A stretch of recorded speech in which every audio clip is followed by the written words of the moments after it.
तो सत्यगुरु जी, अगला मेरा सवाल आपसे ये है कि आपने कहा कि बॉयकॉट करो इनको, मुस्लिम्स को, ये गद्दार है। तो क्या भारत में जो 30% मुस्लिम हैं आज के टाइम में, क्या वो सारे गद्दार हैं?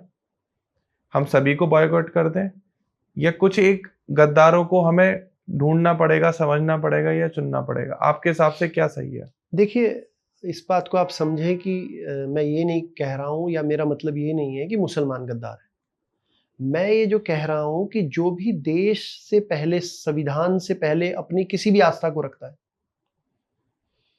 चाहे वो हिंदू भी है। मैं गीता का प्रचार प्रसार करता हूँ, मैं श्री कृष्ण को अपना आराध्य मानता हूँ। मैं कहने लगूँ जी, मैं तो गीता से ऊपर संविधान को नहीं मानूंगा, ठीक है। हमारा संविधान जो कह रहा है मैं तो नहीं मानता, मैं तो अपने गीता के नए नियम लगाऊंगा, उसके हिसाब से जीऊंगा। तो कैसे जीवन चलेगा? हर घर के अंदर एक नया संविधान बन जाएगा। तो हमें कोलैटरली सबको एक संविधान तो मानना पड़ेगा ना। आप तो उस संविधान को सबसे ऊपर रखेंगे जब इस देश में जीवित रह पाएंगे हम। जी। वरना लोग बाहर के मुल्क जो है उसका फायदा उठा के हमारे टुकड़े कर देंगे। पहले भी हुआ है, धर्म के नाम पे ही पहले टुकड़े हुए हैं। तो दोबारा नौबत ना आए, तो ऐसे लोगों को हमें चिन्हित करना होगा। उसका सीधा सा मैंने आपको एक फार्मूला बताया।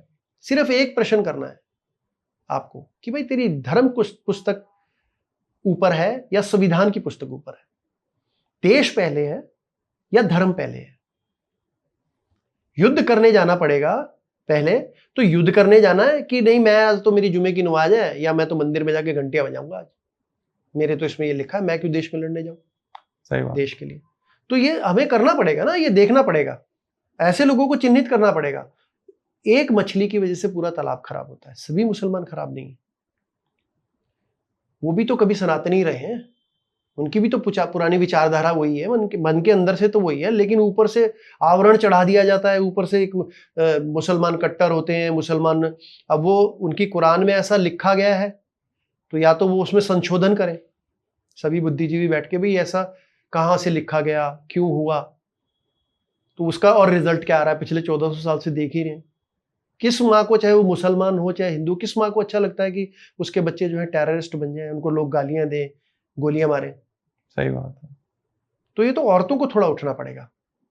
तो उनकी ऐसे विचारधाराओं की जो माताएं हैं, जो बहनें हैं, वो उनको थोड़ा सा जब अधिकार मिलेंगे, जो समृद्धि आएगी, वो डरेंगी नहीं, तो वो अपने बच्चों को बचा पाएंगी। नहीं तो वो भी बलि दे रही है अपने बच्चों की।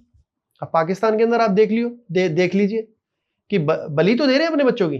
जी। जाओ जिहाद के नाम पे लड़ो, धर्म युद्ध करो। ना कोई साइंटिस्ट बन पा रहा है, ना कोई अच्छा कोई बिजनेसमैन बन पा रहा है, सिर्फ इसी एक उसमें जिहाद में लगे हुए हैं। सबका एक ही उद्देश्य है, जी गजवाए हिंद। हाँ जी, हाँ जी, गजवाए हिंद करना है। अब देखिए, गजवाए अमेरिका नहीं है, गजवाए रशिया नहीं है, गजवाए हिंद क्यों है? क्योंकि टारगेट ये कि क्या, वो इनको लग रहा है ये आसान टारगेट है, इसको हम पकड़ सकते हैं आसानी से, ये इनको तोड़ा जा सकता है। क्योंकि विनम्रता को जो है ना, विनम्रता को लोग कमजोरी समझते हैं। आप अपनी विनम्रता दिखाए जाए कि हो सकता है एक दिन ठीक होंगे। कैसे ठीक होंगे जब तक उनका बेस ठीक नहीं होगा? जी। ठीक है, लोहे को आप कितनी भी चोट मार लो, वो सीधा नहीं होता जब तक उसको गर्म ना किया जाए, इनका शुद्धिकरण ना हो, ये अपने धर्म ग्रंथों को शुद्ध ना करें, तब तक कैसे आप सोचेंगे कि ये उस विचारधारा पे नहीं चलेंगे? तो इसी तरीके से जो है ना, हमें ये देखना होगा कि हम किस तरह से इनको मुख्य धारा में लाएं। अभी ये गजवाए हिंद के एक जुनून में कि भाई हमें तो सबको मुस्लिम ही बना देना है या अपनी विचारधारा पे ही चलाना है, केवल एक ही टारगेट लेके चल रहे हैं। ठीक है, अब आप देखिए आर्मी के अंदर जो है कितनी फोर्सेस हैं हमारे पास, अलग अलग नाम दिए गए हैं। जाट रेजिमेंट है, राजपूताना रेजिमेंट है, गोरखा रेजिमेंट है, सिख रेजिमेंट है, वो शौर्य से काम करते हैं। मुस्लिम रेजिमेंट नहीं है कोई। सोचने वाली बात है। ठीक है ना, क्यों नहीं है भाई? आप क्यों नहीं कहते गवर्नमेंट से कि जी हमारी भी एक रेजिमेंट बनाई जाए? ये तो आप ही पहल करेंगे ना कि हमारे भी बच्चे जो हैं वो बॉर्डर पे खड़े होकर लड़ेंगे। ठीक है, दूसरा क्या है, अब जैसे हमारे थोड़े सनातनियों को, हमारे भारतीयों को भी ये सोचना पड़ेगा कि जैसे जो बाहर के देश हैं वो हमें किस तरीके से देखते हैं। क्या वो हमारा सहयोग कर रहे हैं? क्या वो हमारा सहयोग नहीं कर रहे हैं? अभी 2-3 दिन पहले युद्ध की स्थिति रही है। उस युद्ध की स्थिति में हमें ये पता चल गया कि कौन हमारे साथ है, कौन हमारे साथ नहीं है। अजरबैजान है, तालिबान, टर्की। टर्की है।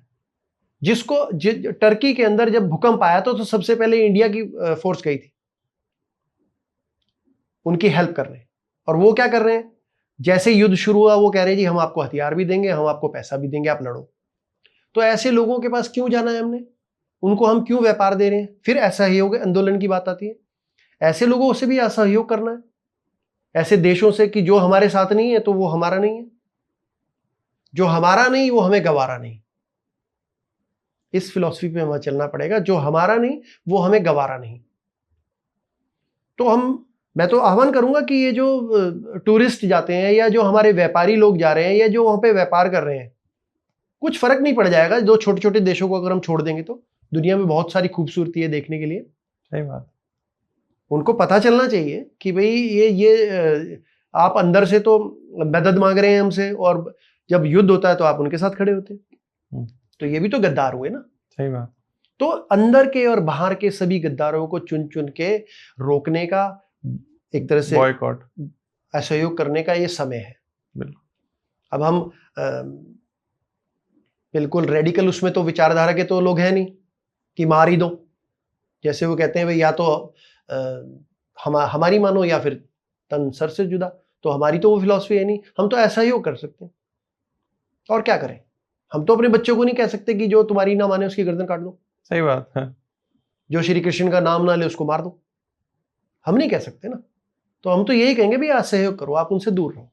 जब हमारी विचारधारा नहीं मिल रही है, या तो आप कहो कि भाई हम इस देश के सपुत्र हैं और ये देश हमारे लिए पहले, ठीक है। एनआरसी का मुद्दा होता है, यूसीसी का मुद्दा होता है, तो सड़कों पे जाम लग जाते हैं कई कई दिन तक, 3 तलाक पे जाम लग जाते हैं, ठीक है। युद्ध चल रहा है बॉर्डर पे, कितने लोगों ने समर्थन किया? इस्लाम धर्म के कितने लोगों ने समर्थन किया है? यूं और कह रहे हैं कि जी देखो मरे तो उनके भी हैं। अब आपकी इंसानियत जाग रही है उन लोगों के लिए। वो जब अंदर आएंगे, अब कश्मीर में जो बॉम्ब शेलिंग हुई है तो उसमें ज्यादातर मुसलमान ही तो रहते हैं, वही तो आपके भाई बंधु मर रहे हैं। सही बात। सरदारों के गांव पे भी अटैक हुआ है, वो भी कुछ लोगों की जान गई है। पंजाब, राजस्थान सब अफेक्टेड हुए। तो ऐसे कैसे कब तक चलेगा? बिल्कुल। ठीक है, तो इसका हमें एक सीरियस नोट लेना पड़ेगा, तभी कुछ समाज में परिवर्तन आ पाएगा। और वो सबसे बेहतर तो यही है, बॉयकॉट करो आप। हाँ जी, असहयोग करें, नॉन कोऑपरेशन मूवमेंट चलाएं, इसमें सहयोग करें हमारा जी। और इसमें कोई संगठित होने की बात नहीं है, ये सिर्फ मन का विचार है, मन के अंदर रखें आप, बाहर किसी को बताने की जरूरत ही नहीं है। आप सीधा सीधा किसी भी रूप में, आपका अपना रूप हो सकता है, बस इसको हमें जो है आक्रामक तरीके से और अहिंसात्मक तरीके से नहीं करना जी। हमारी जो विचारधारा है गांधी जी ने हमें दी है, नॉन कोऑपरेशन मूवमेंट को दोबारा से चलाना है अपने अंदर के अंग्रेजों के लिए जी।